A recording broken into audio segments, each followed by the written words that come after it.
तो महापुरुषों का रहस्य क्या है? महापुरुषों का जो भाव है वह समझ में आ जाए और उसके अनुसार अपना भाव बन जाए तो अपना कल्याण हो जाएगा। जैसे भगवान का भाव समझने से आपका कल्याण हो जाता है। जब आप भगवान के भाव को समझ जाते हैं तो भगवान के भाव समझने मात्र से आपका कल्याण हो जाता है, क्योंकि भगवान स्वयं कहते हैं कि महापुरुष मेरे ही स्वरूप हैं, मेरी आत्मा ही है। भगवान तो हम लोगों के लिए अव्यक्त है, साकार स्वरूप से ही व्यक्त है, साकार स्वरूप से भी अव्यक्त है और निराकार स्वरूप से भी हम लोगों को जानने में अव्यक्त है। गीता में भगवान श्री कृष्ण ने कहा है कि भगवान का स्वरूप सूक्ष्म होने के कारण अविज्ञेय है, वह जानने में नहीं आता है। सूक्ष्मत्वात् अविज्ञेय, माने मनुष्य जो है वो सूक्ष्म बुद्धि के द्वारा उसका अनुभव करते हैं, या ऐसे सूक्ष्मदर्शी ज्ञानी जिनकी बुद्धि शुद्ध है, स्थिर है और पवित्र है,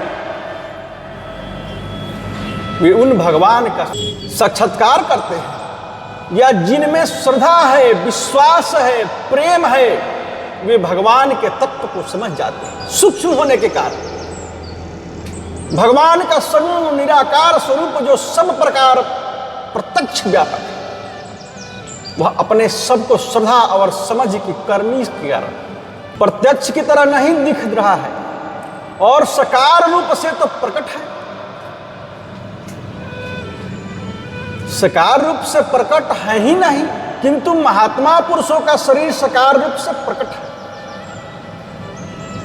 यह तो अपने को सुविधा प्राप्त है। महात्माओं का वास्तविक स्वरूप हमारे लिए अविज्ञेय है, भगवान भी अविज्ञेय हैं, और इसमें तो भगवान और महात्मा दोनों समान हैं। महात्मा के उस यथार्थ स्वरूप को हम जान जाएं, इसके साथ ही परमात्मा को भी जान जाएं। तो महापुरुषों के विषय में कहा जाता है कि बहुत उच्च कोटि के महापुरुष मान बढ़ाई, पूजा, सत्कार, प्रतिष्ठा इत्यादि व्यवहार में भी विरोध करते हैं और अपने हृदय से भी विरोध करते हैं, क्योंकि बाहर की जितनी क्रियाएं हैं उनको एक दंभी मनुष्य भी कर सकता है, जिससे संसार में दम फैल जाता है। मानो जैसा कोई सज्जन है और उन्होंने किसी को महात्मा मान लिया और उसे महात्मा मानकर कहते हैं कि आप मुझे भिक्षा दे दो, आपके हाथ की भिक्षा पाने की मेरी इच्छा है, और उसने चौके से अपने हाथ से उसको भिक्षा दे दी। अभी समझते हैं कि महात्मा है और इनके हाथ की भिक्षा होने से उसने विशेषता मानकर उस भिक्षा को पा लिया। ऐसा प्रचार किया और कहा कि भाई इनके हाथों से जो चीज छू जाती है वह पवित्र हो जाती है, और उनमें महानता आ जाती है। यह तो महानता का प्रचार करता हुआ, इस प्रकार प्रचार होने से फिर जो दंभी पाखंडी महात्मा बने हुए बैठे हैं, वे संसार में अपना प्रमाद बांटेंगे और कहेंगे कि हमारा प्रसाद लो, तुम्हारी मुक्ति हो जाएगी। वास्तविक प्रसाद का तो यह रूप है कि जिसके भोजन करने से वास्तव में कल्याण हो जाए। भगवान श्री कृष्ण गीता में कहते हैं कि प्रसादे सर्व दुखानां हानिरस्योपजायते प्रसन्नचेतसो ह्यासु बुद्धिः पर्यवतिष्ठते। तो भगवत प्रसाद ग्रहण करने पर संपूर्ण दुखों का अभाव हो जाता है, चित्त प्रसन्न हो जाता है और उस प्रसन्न चित्त वाले पुरुष की बुद्धि शीघ्र ही अच्छी प्रकार से अच्छी प्रकार से एक परमात्मा में ही स्थिर हो जाती है। भगवान स्पष्ट घोषणा करके कहते हैं कि प्रसाद से चित्त में सात्विक प्रसन्नता हो और उससे सब प्रकार के दुखों का नाश भी हो जाता है और परमात्मा के स्वरूप में उसकी स्थिति तुरंत हो जाती है। देरी का काम नहीं, शीघ्र ही हो जाती है। अपने में कमी के कारण जब ऐसा नहीं होता है तो वह झूठा महात्मा बनकर महात्मा की महिमा को गिरा रहा है। हम लोगों में यह श्रद्धा पैदा करता है कि शास्त्रों में तो यह बात लिखी है कि महात्मा जिसको अपने हाथ से प्रसाद दे दे उसे खाने के साथ ही मुक्ति प्राप्त हो जाती है और परमात्मा का ज्ञान हो जाता है। प्रसाद पाने से ऐसा थोड़े ही हो जाता है, वह तो यदि किसी की श्रद्धा होती है तो हो जाती है। कल्याण ना होने में दोष तो अपना है और रख देता है उसके ऊपर। तो इस प्रकार संसार में दंभाचार का प्रचार हो जाता है। इसी के लिए उच्च कोटि के महापुरुष इस दंभाचार को गुंजाइश नहीं देते। उसको मिटाने के लिए बाहरी पूजा प्रतिष्ठा को व्यक्तिगत अपने ऊपर बर्दाश्त नहीं करते। यदि वह यह समझता है कि मेरे चरणों का जल, हमारे चरणों की धूली या हमारे हाथ का दिया प्रसाद, हमारे शरीर की पूजा, हमारे उस शिष्ट के भक्षण कर लेने से भोक्ता की मुक्ति होती है, ऐसा प्रचार करता है। अथवा आप भगवान बनकर अपने चरणों की तुलसी, अपने चरणों पर तुलसी पुष्प चढ़ाने से खाने वाले की मुक्ति हो जाती है, मैं उसके लायक हूं। इस प्रकार अपने में योग्यता स्थापना करके या व्यक्तिगत महात्मा बनकर जो पूजा ग्रहण करता है वह भगवान को बर्दाश्त नहीं होता है। आप गुरु बनकर करें, आप गुरु बनकर करें, आप पिता बन के करें तो भगवान को कोई आपत्ति नहीं। आप किसी स्त्री का पति बनकर करें तो कोई आपत्ति की बात नहीं है, किंतु महात्मा बनकर अपने को ईश्वर के स्थान में स्थापन करके ऐसा करना आपका बिल्कुल न्याय विरुद्ध है, अन्याय युक्त है।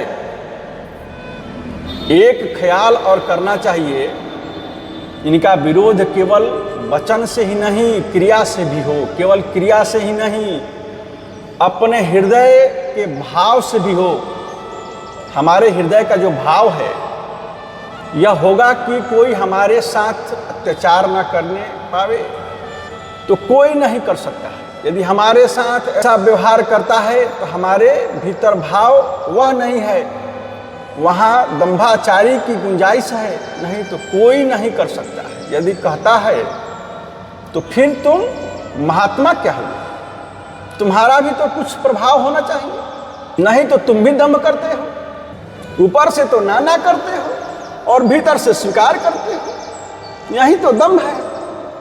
उच्च कोटि के पुरुष इस विषय में भीतर से भी मानसा वाचा कर्मणा सब प्रकार से उसका परिणाम बुरा समझकर विरोध करते हैं और इससे कोई हित नहीं। शास्त्रों में जो बात लिखी है कि महापुरुषों के दर्शन, भाषण, स्पर्श, वार्तालाप, चिंतन आदि का बड़ा प्रभाव होता है, यह ठीक है। शास्त्र में तो यहां तक बताया गया है कि महात्मा की दृष्टि जहां तक पड़ती है, जहां तक पहुंचती है, वहां तक पवित्रता हो जाती है। उच्च कोटि के महात्मा, उच्च कोटि के महात्मा पुरुष का किसी चीज के साथ संबंध जुड़ जाता है, किसी भी चीज के साथ उसके शरीर का स्पर्श हो जाता है तो उसमें वह विलक्षणता आ जाती है, वह चीज भी वैसी ही हो जाती है और वह ही कहा जाता है। यदि किसी को महात्मा याद कर ले, स्मरण कर ले, तो जिसे याद करते हैं उस पर प्रभाव पड़ता है, उसकी आत्मा शुद्ध हो जाती है। और महात्मा को कोई याद कर ले, इसके विषय में भी यही बात शास्त्र में आती है कि वास्तव में ऐसे महात्मा कौन होते हैं भगवान के भेजे हुए जो महापुरुष संसार में संसार के उद्धार के लिए आते हैं, और उनमें ऐसी बात हुआ करती है, उनमें ही हुआ करती है, या साधन करते करते जो यहाँ महात्मा बन जाए उनमें भी हो सकती है। हाँ, ये सत्य है, हो सकती है, किंतु उसका हम प्रचार नहीं करते, क्योंकि बहुत से लोग इस बात पर झूठे महात्मा बनने के लिए तैयार हैं। और ऐसे जो सच्चे महापुरुष होते हैं उनके साथ में भी भगवान विलक्षण व्यवहार करते हैं, और उनमें जितनी विलक्षणता भगवान को लानी होती है लाते हैं। ऐसे जो उच्च कोटि के महात्मा पुरुष होते हैं उनमें भी भगवान अपना प्रभाव, अपना अधिकार देकर अपना काम करा सकते हैं। तो उनकी भी वैसी ही शक्ति हो सकती है, क्योंकि भगवान को वहां अपने परम धाम में किसी को भेजना पड़े और उसी योग्यता का कोई यहाँ हो, तो यह थोड़े ही है कि वहां से भेजने का शौक है। मानो जैसे राजपुताने में कहीं हमारा मकान है और उस मकान को अधिकार देकर मुझे बिकवाना है, तो मैं जहां रहता हूं वहां से अपने एक आदमी को अधिकार पत्र देकर भेजूं, उसकी कोई आवश्यकता थोड़ी नहीं। मेरा कोई विश्वासी आदमी यदि देश में राजपुताने में हो तो उससे ही अधिकार पत्र देकर कह सकते हैं कि उसकी बिक्री करना मुझे मंजूर है। यही होता है, यह नहीं कि यहां से किसी को भेजने की आवश्यकता है, किंतु जब ऐसा विश्वास पात्र कोई नहीं होता तो भगवान यहां से भी किसी को अधिकारी पुरुष को भेज देते हैं, तो उससे भी काम चलता है। यदि ऐसे काम नहीं चलता तो खुद भी आ जाते हैं, इसमें कोई माना ही नहीं है। ऐसे जो महापुरुष होते हैं वे बाहर की क्रिया का जो निषेध करते हैं कि भाई ऐसा ऐसा नहीं करना चाहिए, तो यह उनका भीतर का भाव है। उनके साथ यदि कोई भीतर के भाव से मन से बुद्धि से श्रद्धा से प्रेम से ऐसा व्यवहार करता है जिसका वे निषेध करते हैं, तो उसमें सकाम भाव, निष्काम भाव, दंभ इत्यादि अलग अलग भाव हो सकते हैं। यदि उपयुक्त भाव को यह किसी के सामने प्रकाशित करता है तो या तो वह दंभी है, अपने को पूजाना चाहता है, या मान बड़ाई प्रतिष्ठा का इच्छुक है कि संसार में मेरा मान, मेरी बड़ाई, मेरी इज्जत ये सब हो, जिससे सब कोई मुझे ऐसा माने। यदि वास्तव में इसमें ऐसा भाव हो तो उसका सुधार होना चाहिए। यदि सुधार नहीं होता है तो उसका यह भाव नहीं है। प्रश्न होता है कि यदि इस प्रकार का भाव हो तो उसको प्रकट करने का क्या कारण है। यदि कहो कि औरों के सामने तो प्रकट नहीं करे, किंतु जिस महात्मा में श्रद्धा और विश्वास हो उनको जानने के लिए करें, उनको जानने के लिए करना चाहिए। तो वह तो इस बात से घृणा करते हैं, इसीलिए वह तो निषेध करेगा। और दूसरी की बात यह है, इनके विषय में तुम्हारा यह भाव है कि ये जो कुछ करते हैं वह ठीक करते हैं, ये सब कुछ जानते हैं, इसमें तुम्हारे में कमी आई है। जो जानते हैं उनको तुम फिर क्यों जानते हो?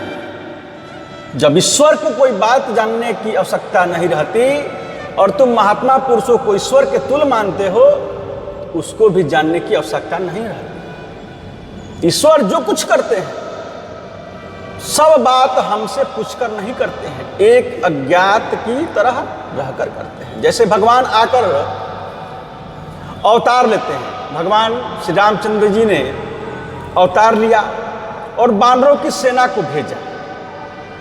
हनुमान जी के हाथ में मुद्रिका दी, भीतर से जानते थे कि सीता का मिलाप हनुमान जी से होगा, नहीं तो अंगद को देते, जमवंत को देते, या और भी तो बहुत से सेवक थे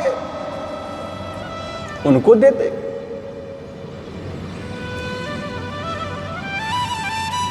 परंतु वे भीतर से तो जानते हैं जिनसे कार्य होता है, किंतु उन पर से ऐसा ही करते हैं जैसा सब करें।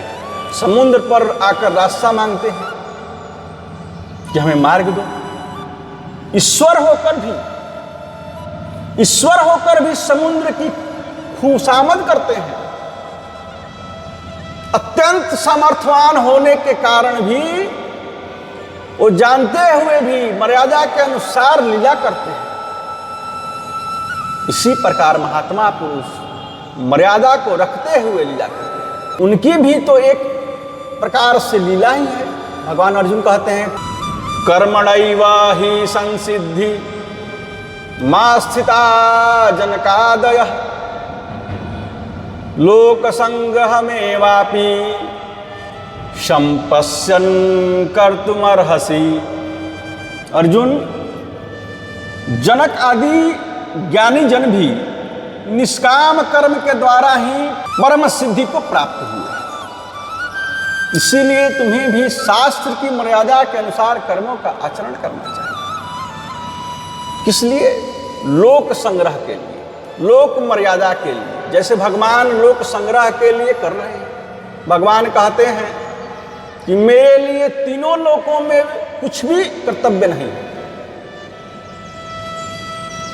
तो भी मैं कर्म से ही बरतता हूं। मुझे कोई चीज प्राप्त नहीं करनी है, क्योंकि मैं आप्त काम हूं, सब कुछ मुझको प्राप्त है। यदि मेरे लिए कोई कर्तव्य नहीं है, फिर भी मैं शास्त्र की विधि के अनुसार, मर्यादा के अनुसार कर्म करता हूं। सावधान हुआ कर्म करता हूं। इसी प्रकार तुमको भी सावधानी से कर्म करना चाहिए। लोक संग्रह क्या है? जो लोग शास्त्र विपरीत मार्ग में जा रहे हैं, उसको जब तुम्हारे में शास्त्र विधि के अनुकूल कर्म नहीं मिलेंगे, तो उसको शास्त्र विपरीत कर्म करने में प्रोत्साहन मिलेगा। और जब सत्य मार्ग में चलोगे, तो सत्य मार्ग पर चलने वाले को सत्य मार्ग पर चलने में मदद मिलेगी। यही लोक संग्रह है। क्योंकि यदि तुम यह समझते हो भगवान मेरे प्रेमी, मेरे मालिक हैं, मुझे भगवान की प्राप्ति हो गई, तो ऐसी स्थिति में मेरे द्वारा शास्त्र के अनुकूल कर्म हो तो क्या और नहीं हो सकता? थोड़ी देर के लिए मान लो कि तेरे लिए कुछ भी कर्तव्य नहीं है, तुम मेरे लिए प्रभाव के जानते हो, तो भी तुम्हें लोक संग्रह के लिए कर्म करना चाहिए। थोड़ी देर के लिए मान लो मैं लोगों से कहूंगा कि ऐसा करना चाहिए, ऐसा करना चाहिए और इस प्रकार से चलना चाहिए, किंतु हमारे पास जो रहते हैं, जो मुझसे प्रेम करने वाले हैं, हमारे मित्र समझे जाते हैं, जितने भी हमारे प्रेमी हैं, उनके विषय में लोग ऐसी आशा करते हैं, उनमें कमी देखेंगे। कमी देखेंगे तो उन पर तो दोष आएगा ही, और मुझ पर भी दोष आएगा। तो जो शास्त्र के विपरीत मार्ग में चलने वाले हैं, जो मनुष्य भगवान की भक्ति से रहित हैं, उनको वह एक प्रकार से प्रोत्साहन दे रहा है। जिसको जैसा बनना चाहिए वैसा नहीं बनता है, तो वास्तव में उसमें जो कमी है, उस कमी का प्रभाव दूसरों पर पड़ेगा। उसमें जो अच्छी चीज है, उसका प्रभाव उतना प्रभाव नहीं पड़ेगा। मैं लोगों को कहूंगा कि ब्लैक मार्केट नहीं करना चाहिए, सेल टैक्स की चोरी नहीं करनी चाहिए, आयकर की चोरी नहीं करनी चाहिए, और व्यापार सच्चाई के साथ करना चाहिए, और व्यापार में झूठ, कपट, चोरी, बेईमानी व्यवहार नहीं करनी चाहिए। यदि हमारी दुकान का जो व्यापार है, जिसमें हमारे भाई लोग व्यापार करते हैं, और उसी व्यापार में सब दोष उसको देखेंगे, उसको देखने के लिए मिलेंगे, तो संसार के लोगों में जो दोष है, वे अपने दोषों की रक्षा के लिए उसकी आड़ ले लेंगे। कहेंगे कि देखो उनके काम में भी दोष आते हैं, और उसका दोष का कलंक उन पर भी नहीं, मुझ पर भी लगाएंगे कि देखो उनके ऊपर आपका प्रभाव नहीं पड़ा तो हमारे ऊपर कैसे पड़ेगा। इसलिए सत्संग सुनकर आदमी का परिवर्तन होना चाहिए।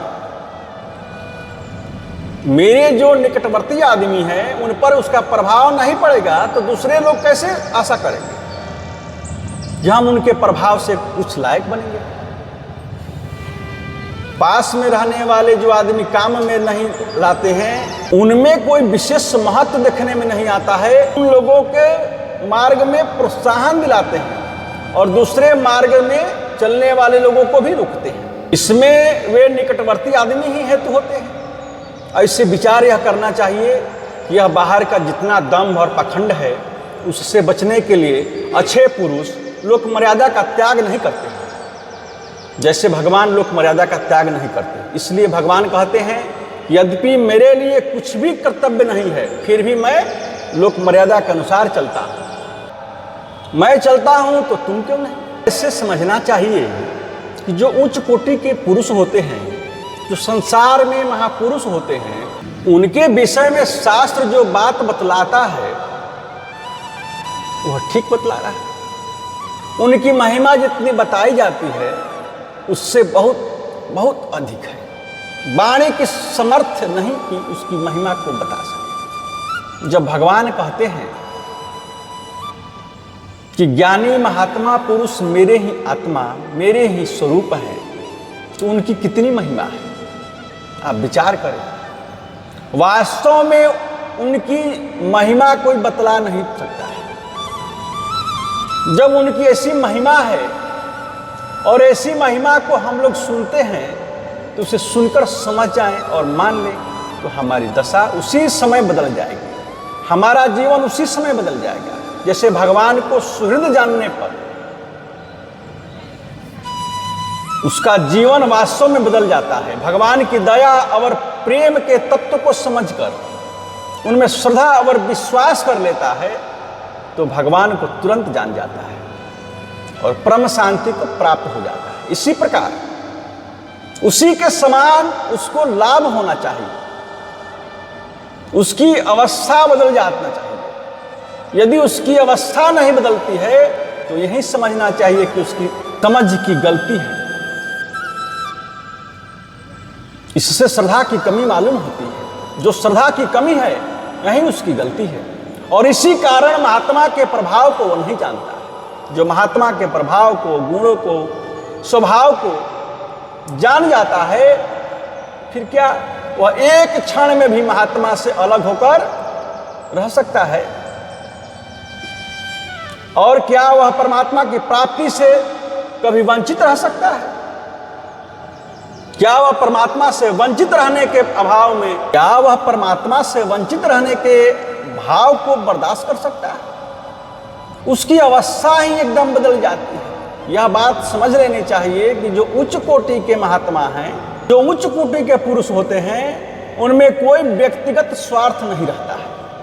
शास्त्र का विधि निषेध उन पर लागू नहीं होता है। उनसे कोई शास्त्र ऊंचा नहीं है जो उनको अपनी मर्यादा से बांध ले। वहीं शास्त्र की मर्यादा रखता है, शास्त्र को आदर देता है कि शास्त्र में यह बात लिखी है। अपने वचन से भी बढ़कर शास्त्र को आदर देता है। वास्तव में शास्त्र है क्या? उन महापुरुष के वचनों का नाम ही शास्त्र है। गीता क्या है? भगवान का वचन। भगवान क्या है? महापुरुष, ऐसे जो महापुरुष हैं उनके लिए कोई भी कर्तव्य नहीं है और वह जो कुछ भी कह रहे हैं, वह जो कुछ भी कहते हैं वही वास्तव में शास्त्र है। इसलिए भगवान स्वयं कहते हैं नैव तस्य कृतेनार्थो ना कृतेनेह कंचन न चास्य सर्वभूतेषु कंचिदर्थ व्यपाश्रयः।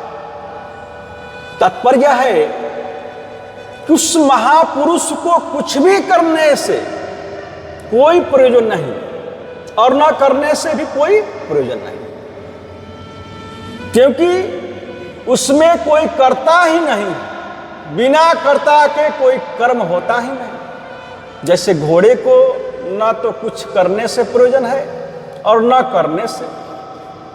चाबी लगाने वाला जैसे चाबी डाल दे, घड़ी को तो कोई प्रयोजन है, कोई प्रयोजन है ही नहीं। घड़ी को यह भी प्रयोजन नहीं है कि मैं चलूंगी या नहीं चलूंगी। यह जरूरत नहीं है कि आप चालू करें। जैसे और जितनी आप चाबी लगा देंगे उसमें जितना पावर होगा उतनी ताकत होगी, वह चलेगी। तो पावर समाप्त होने पर घड़ी अपने आप बंद हो जाती है।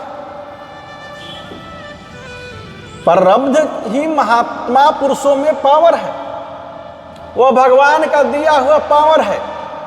महात्मा का जो विधान है वह भगवान का पावर है, और उसमें क्रिया होती है। तो वह तो घड़ी की तरह है, उसका अपना कुछ भी नहीं है। जितने समय तक उसका शरीर भगवान को कायम रखना है रखेंगे। उसमें जो काम भगवान को लेना होगा लेंगे। उनको न करने से प्रयोजन है और न नहीं करने से प्रयोजन है। उनमें तो कोई करता ही नहीं है। घड़ी में कोई करता नहीं है, वह अपने आप ही चलती है। घड़ी में कोई चलाने वाला घोड़े ही है। वह महात्मा तो घड़ी की ज्यों है, उससे कर्म होते हैं, वह करता नहीं है। और जो होता है उसकी रोकने की उसमें जरूरत भी नहीं है और ना उसको करने की जरूरत है। बस होते हैं, हो रहे हैं। न चास्य सर्वभूतेषु कश्चिदर्थ व्यापाश्रय। तात्पर्य है कि उसमें अपने स्वार्थ का आश्रय सारे भूतों में किंचिन मात्र भी स्वार्थ नहीं रह गया। जो उसे करना पड़े, जो कुछ भी हो रहा है वो भगवान के इच्छा अनुसार ठीक ही हो रहा है। कहने का अभिप्राय है कि उनमें अपना व्यक्तिगत किंचिन मात्र भी स्वार्थ नहीं है। उनका शरीर अन्न भी खाता है, दूध भी पीता है, ऋतु के अनुसार वस्त्र भी काम में लाता है। वह सब क्या है? वह सब शरीर का प्रारब्ध है, उसका अपना कुछ भी नहीं है। दूसरे आदमी भी कह सकते हैं कि हमारे भी जो कुछ भी है शरीर का प्रारब्ध ही है, कहते हैं, तो क्या आपत्ति है? ऐसा घटाकर देखा लेना चाहिए। घटाकर कैसे देखें? इस पर विचार करना चाहिए।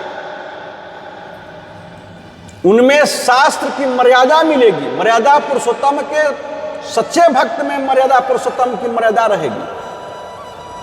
उनको भगवान की प्राप्ति हो गई है तो उसमें मर्यादा रहनी चाहिए। जैसे भगवान अर्जुन को कहते हैं कि लोक संग्रह के लिए तुमको कर्म करना चाहिए, तो उसको मुझको कुछ भी कर्तव्य नहीं, तब भी मैं कर्म करता। यद्यदाचरति श्रेष्ठ अस्त तदेव तरो जनः स यत् प्रमाणं कुरुते लोकस्तादनुवर्तते। संसार में श्रेष्ठ पुरुषों जो आचरण करते हैं उसके अनुसार अन्य पुरुष आचरण करते हैं। सारे संसार के लिए वह संचालक है। वे जिस बात को प्रमाणित कर देते हैं कि यह बात सही है, उसे सही मानकर सब लोग चलते हैं। वे लोगों को उपदेश करते हैं कि मान, बड़ाई, प्रतिष्ठा आदि परमात्मा की प्राप्ति में बाधक है, विघ्न है, परमात्मा की प्राप्ति में एक रोड़ा है। यदि वह स्वयं मान, बड़ाई, प्रतिष्ठा चाहता है तो लोग क्या करेंगे? कहेंगे कि यह बात तो कहने को ही होती है, अपने काम में लाने की थोड़े ही है। इससे क्या होता है कि मान, बड़ाई, प्रतिष्ठा के त्याग का महत्व कोई नहीं समझेगा। उसको कौन समझेगा? महात्मा तो कह देगा कि हम तो समर्थवान हैं, हमारे लिए तो कोई दोष है नहीं है, दूसरों के लिए दोष है। तो वे कहेंगे कि आपके लिए दोष नहीं तो हमारे लिए भी दोष नहीं है। सच्चे महात्मा में व्यक्तिगत कोई स्वार्थ नहीं होता है, सारी क्रिया वास्तव में होती है, उनमें कर्तापन नहीं है। उनके द्वारा जो चेष्टा होती है वह सारी चेष्टा न्याययुक्त होती है, भगवान की मर्यादा के अनुसार होती है।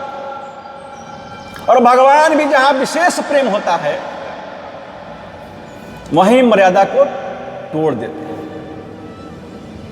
वहां मर्यादा को छोड़ देते हैं। सबरी के यहां गए, वहां उसके बैर खाए। मर्यादा कहाँ गई? जहां अतिशय प्रेम हो जाता है वहां तो परमात्मा की प्राप्ति होती है, किंतु जिनमें प्रेम नहीं है, जो पात्र नहीं है, जो पापी है, वह भी पात्र हो जाता है। पापी को मुक्त कर देना यह मर्यादा है। पापी को मुक्त कर देना यह मर्यादा है क्या? हां, यह भी मर्यादा है। यहां यह भाव है कि भगवान को जो दयालु तथा सुहृद मानता है और ऐसा विश्वास करता है कि भगवान किसी के दोष को नहीं देखते, उसके लिए है।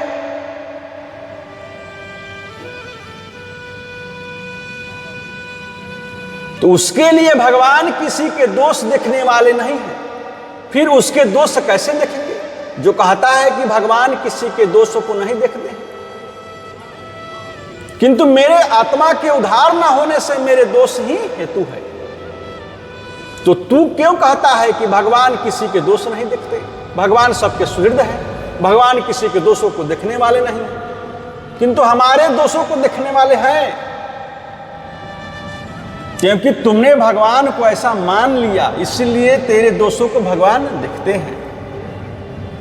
अतः तेरा उद्धार होने में विलंब हो रहा है। जहां भगवान का इतने ऊंचे दर्जे का भाव है, वहां हम कहें कि भगवान के मर्यादा का त्याग कर दिया और ऐसे पापी का भी उद्धार कर दिया। जहां भाव एवं प्रेम की प्रधानता होती है वहां वह मर्यादा के अंदर है, यह भी एक मर्यादा है।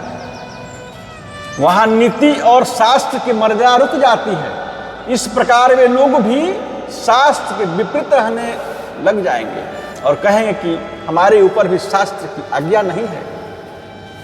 उनमें पूछा जाए कि तुम्हें होश है कि नहीं?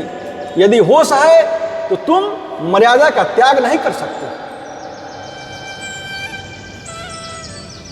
यदि ह्यायम न वर्तेयम जातु कर्मण्य तंद्रितः मम वर्तमानु वर्तन्ते मनुष्या पार्थ सर्वशः।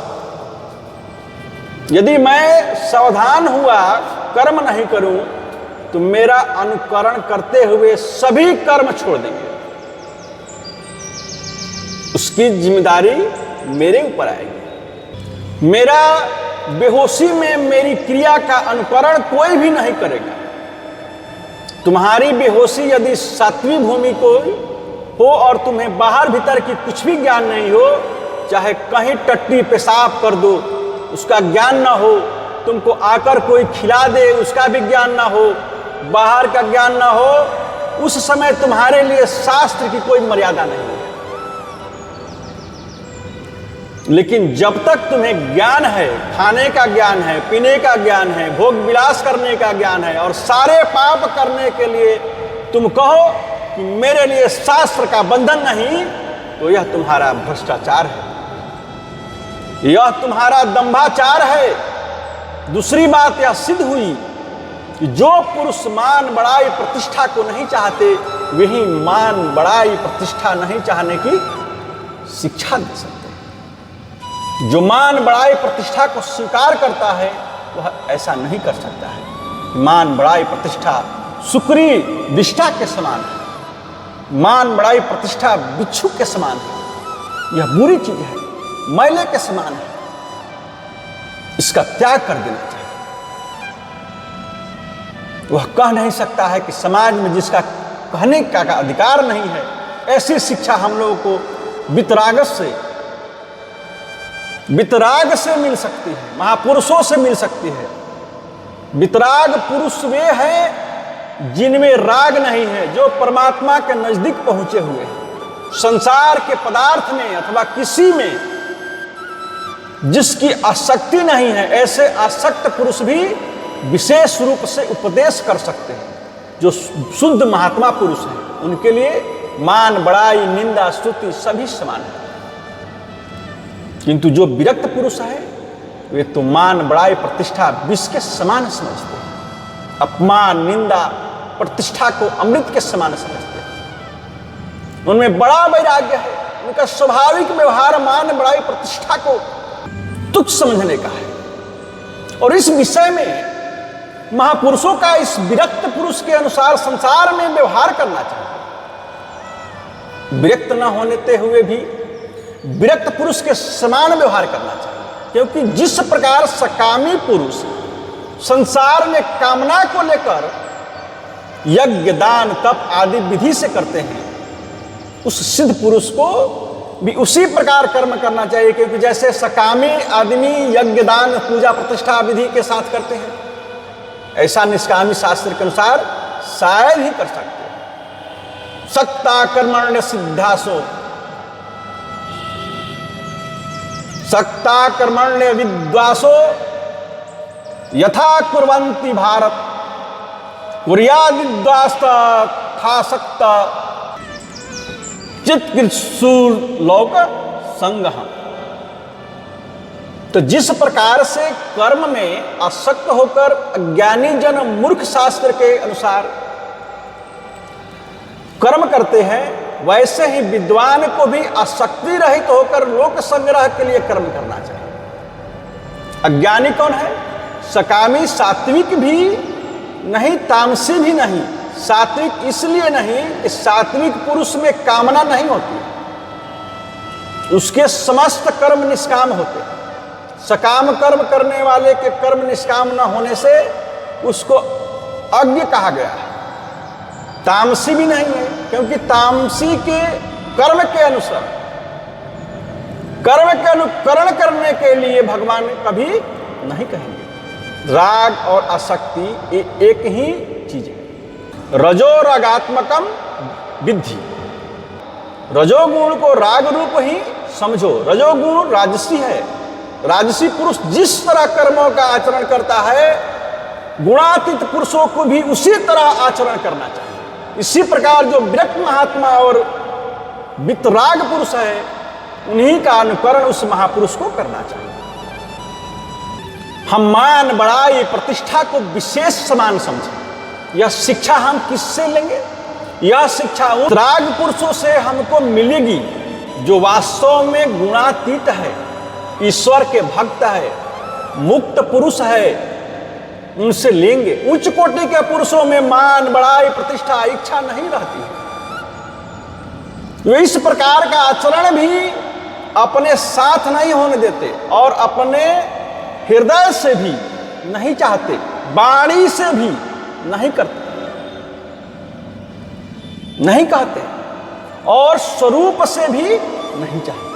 किसी भी प्रकार से नहीं चाहते। संसार हित करने के लिए, लोगों को कुमार्ग से बचाने के लिए, शास्त्र के विपरीत मार्ग पर जो चल रहे हैं, संसार में जो दंभी, पाखंडी और पापी पाप करते हैं, उसको पाप से बचाने के लिए तथा जो अपना कल्याण चाहते हैं उसको सत्मार्ग में लगाने के लिए, शास्त्र के अनुकूल कर्म कराने के लिए उन पुरुषों को ऐसा करना चाहिए। माता बहनें यदि चाहती हैं कि हमारे बालक सदाचारी बने, उनमें झूठ, कपट, चोरी, बेईमानी आदि दुर्गुण नहीं आवे, तो पहले उस माता बहन को खुद को वैसा बनाना पड़ेगा। यदि वे झूठ, कपट, चोरी, बेईमानी करती रहेंगी और लड़कों को बोलेंगी और कहेंगी कि बेटा झूठ नहीं बोलना, चोरी नहीं करना, तो उसका कोई असर नहीं पड़ेगा। बच्चे समझेंगे कि मां स्वयं तो करती है और मुझको कहती है कि तू मत कर। तो स्वयं करती है तो उसका बच्चा कैसे नहीं करेगा? वही देख रहा है। यदि उसको योग्य बनाना है तो पहले स्वयं को बनना चाहिए, स्वयं को बनना पड़ेगा। तभी वे युग बन सकता है। आगे कथा कल होगी। जय सीताराम जी। इस चैनल को देख रहे हैं तो लाइक, सब्सक्राइब और कमेंट अवश्य करें।